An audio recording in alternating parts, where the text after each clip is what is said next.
Bonjour à toutes et à tous, on se retrouve aujourd'hui pour un top 5 des meilleures sorties d'animés de 2021. Bon, on a vraiment eu du mal à faire notre choix sur les animés à vous présenter, car on a eu droit à plein de petites perles cette année. On a donc décidé de vous présenter tout d'abord les adaptations qui sont déjà en cours de diffusion, et on vous fera plus tard une autre ou plusieurs autres sur les animés dont on n'a pas encore parlé. Si vous pensez qu'un animé doit se trouver dans notre top 10, n'hésitez pas à nous en faire part dans les commentaires évidemment. En parlant de ça, on vous remercie énormément pour votre soutien et on invite tous ceux qui ne l'ont pas encore fait à s'abonner et à liker cette vidéo si elle vous a plu. Merci beaucoup à ceux qui prendront ces quelques secondes de leur temps, ça nous fait extrêmement plaisir. Il est bon de souligner que certaines sorties sont des suites, et donc vous parler de la saison qui arrive amènera forcément à vous spoil si vous n'avez pas encore vu le début de l'œuvre. On va vous mettre des timecodes afin que vous puissiez passer les parties que vous n'aurez pas encore vues. Ah ouais, j'ai oublié de vous dire, l'ordre n'a vraiment pas d'importance, donc top 1 veut pas forcément dire que l'anime en question est meilleur que les autres. Bref, assez discuté, je n'ai plus qu'à vous souhaiter bon visionnage. Et c'est donc parti pour le top 5 des animés de 2021. Alors de base, on voulait vous faire un prank, mais voilà, on a eu l'info dans la semaine. 久しぶりだな。 Et nous avons l'honneur de vous apprendre que les seiyuu de Hunter x Hunter nous font savoir via leurs réseaux sociaux qu'ils reprennent du service pour la suite de l'adaptation d'animé.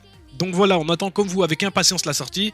Bon, il est très peu probable que ça sorte cette année, mais bon, l'espoir fait vivre. C'est pas comme ça qu'on imagine la vie, pas comme ça. Pas comme ça qu'on imagine la vie.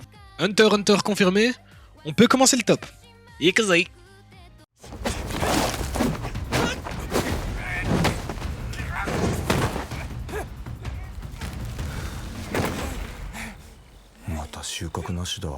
Commençons par Beastars.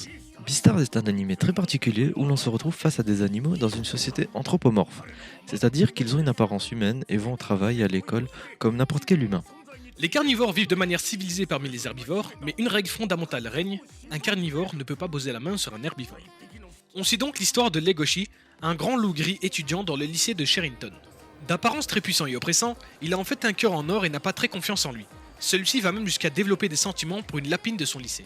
À Sherrington, les élèves vivent leur vie d'étudiant de manière tout à fait ordinaire jusqu'au jour où un incident dramatique eut lieu. Un herbivore, qui plus est un ami à Legoshi, est retrouvé mort dévoré par un carnivore. Qui a brisé le tabou? Qui n'a pas pu renfreiner ses instincts primaires? À l'heure d'aujourd'hui, on ne le sait toujours pas. Beastars n'est pas le genre d'animé rempli d'action comme le ferait un shonen, mais est plus axé sur des réflexions et des questions philosophiques sur la coexistence des herbivores et carnivores. Bon, malgré tout, les derniers épisodes de la saison 1 sont assez plaisants et contiennent des belles scènes d'action, et l'opening de la saison 2, quel plaisir! Malgré le fait que ce soit un animé en CGI, cela ne dérange pas du tout. Pour ceux qui ne le sauraient pas, la CGI c'est le fait de faire de l'animation à l'ordinateur. C'est ce qu'on peut appeler de la belle animation à l'ordinateur. Bon, d'un côté il n'y a pas masse de gros mouvements comme on retrouverait dans l'attaque des titans, mais tout de même ça fait plaisir que cela ne pique pas aux yeux. 領域展開。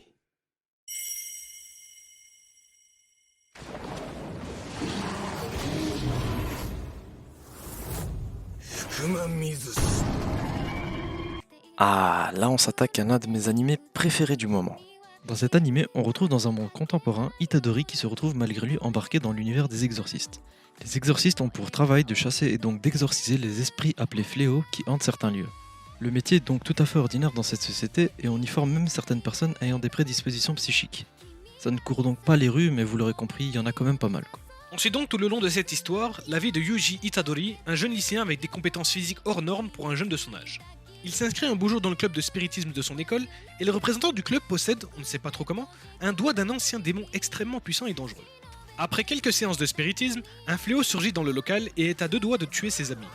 Pour exorciser un fléau, deux moyens existent. Le premier est d'être un exorciste, et le second est d'avoir des capacités occultes. Yuji se retrouve donc contraint de bouffer le doigt démoniaque pour acquérir des pouvoirs lui permettant de sauver ses camarades. Et on vous laisse découvrir la suite. Franchement, si vous commencez l'animé, il est très peu probable que vous soyez déçu. L'animé fait également des dingueries au niveau de l'animation, c'est le studio MAPPA qui est aux commandes et ils sont bien connus pour fournir des animations de très bonne qualité. Comme la saison 4 de SNK. Dis-moi, tu trouves ça marrant, sale fils de... Plus sérieusement, ils ont animé pour ne citer que les plus connus, Hajime no Ippo Rising, God of High School, Dororo, Kagegurui et plein d'autres. Les personnages sont aussi très attachants, que ce soit chez les méchants ainsi que chez les gentils. Et surtout, Gojo Sensei et Itadori. En plus d'être attachants, certains personnages ont vraiment de la présence et on sent une pression à chacune de leurs apparitions. Le meilleur exemple est Sukuna, le démon qu'abrite Itadori. C'est vraiment l'antagoniste principal de cet animé, je pense et on sait qu'à tout moment il peut nous sortir une dinguerie dont on n'est sûrement pas prêt, donc franchement, difficile de faire mieux comme animé. Mais avant d'aller voir ça, on continue avec Dr Stone. やっと起き上がったかこのデカブツ Vous avez du mal avec vos cours de sciences? Vous inquiétez pas, Senku va vous faire réviser en seulement quelques épisodes. Dr Stone, c'est un univers où l'humanité se voit être pétrifiée du jour au lendemain pour une raison obscure. Un jour, un lycéen de génie appelé Senku se réveille après un long sommeil de 3000 ans et tente de reconstruire la civilisation humaine à l'aide de la science. Accompagné de ses coéquipiers et amis qu'il a réussi à dépétrifier, ils vont donc tenter de sauver l'humanité de l'extinction et de rétablir la société d'antan. Oh là là, mon cher Dr Stone. Un animé tellement sous-coté. Le manga n'hésite même pas à se faire remarquer malgré la sortie des autres gros concurrents comme Shingeki no Kyojin, My Hero Academia et The Promised Neverland.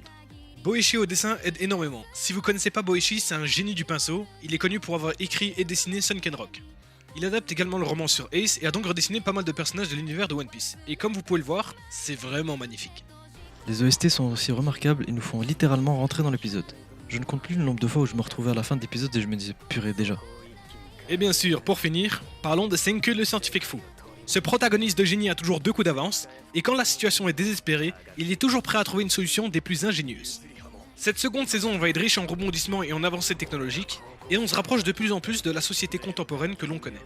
On aura également droit à des nouveaux personnages et peut-être, qui sait, des nouvelles informations sur la cause de la pétrification de la planète. これがここのフルスコア。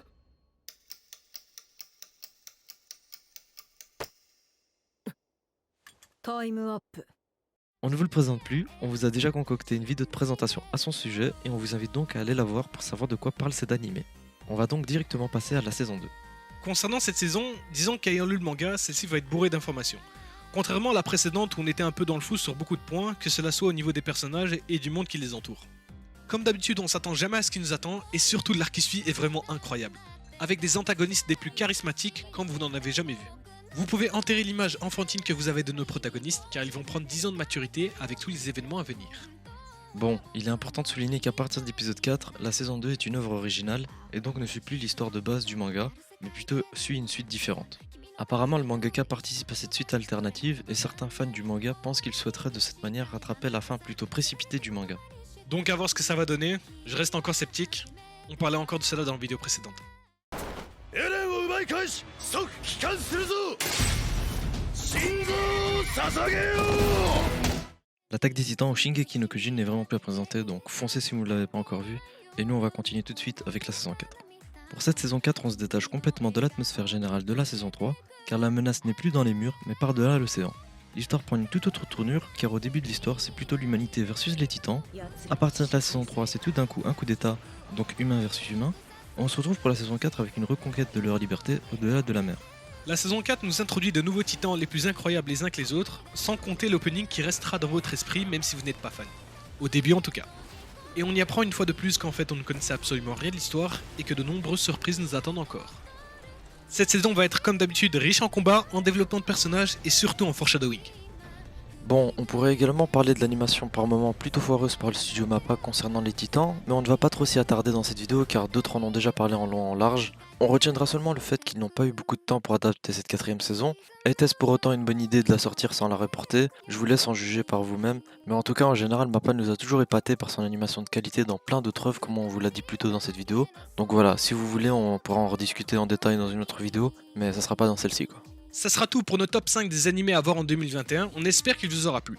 Encore une fois, vous imaginez bien qu'il était très difficile de rentrer dans le top tous les animés, donc on fera sûrement une partie 2 plus tard. Ce top est subjectif, donc si vous n'êtes pas d'accord, partagez votre top dans les commentaires, tout ça dans le respect et la bonne humeur bien sûr. Comme d'habitude, on vous rappelle de vous abonner et de liker cette vidéo si elle vous a plu. On compte sur vous, c'est très important pour nous.